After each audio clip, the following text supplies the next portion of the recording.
We gather together to ask the Lord's blessing. He chastens and hastens His will to make known. The wicked are pressing, no cease from distressing. Sing praises to His name, He forgets not His own. Beside us to guide us, our God with us joining, ordaining, maintaining His kingdom divine. So from the beginning, the fight we were winning. The Lord were at our side, all glory be thine. Heavenly places. Pattern for children and youth, July 26. And Jesus increased in wisdom and stature, and in favour with God and man. Luke chapter 2 verse 52. While on earth, Christ lived in the home of a peasant. He wore the best garments his parents could provide, but they were the humble garments of the peasants. He walked the rough paths of Nazareth and climbed the steeps of its hillsides and mountains. In his home, he was a constant worker and left on record a life filled with useful deeds.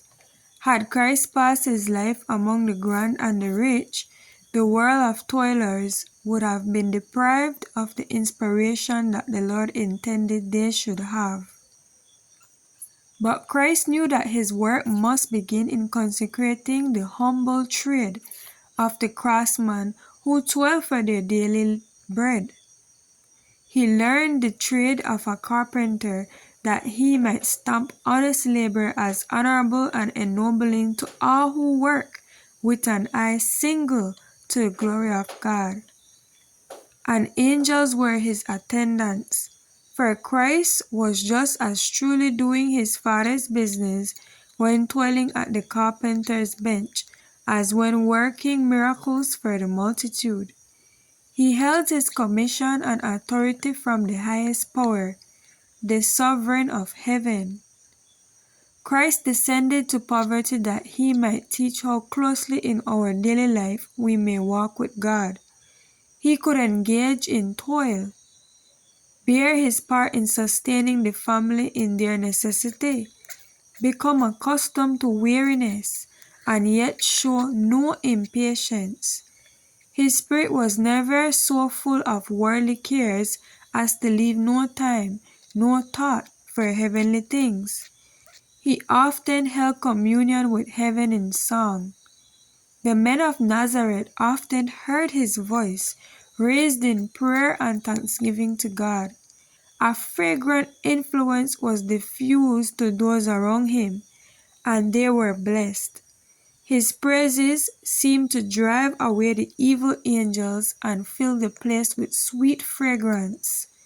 His life was in conformity to the life and character of God.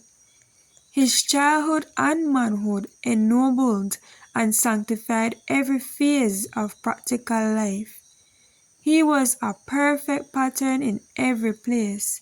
He passed through the experience of infancy, childhood, and manhood without a stain upon his character. Heavenly Places, Pattern for Children and Youth, July 26. We all do extol thee, thou leader triumphant, and pray that thou still our defender will be. Let thy congregation escape tribulation. Thy name be ever praised, O Lord, make us free.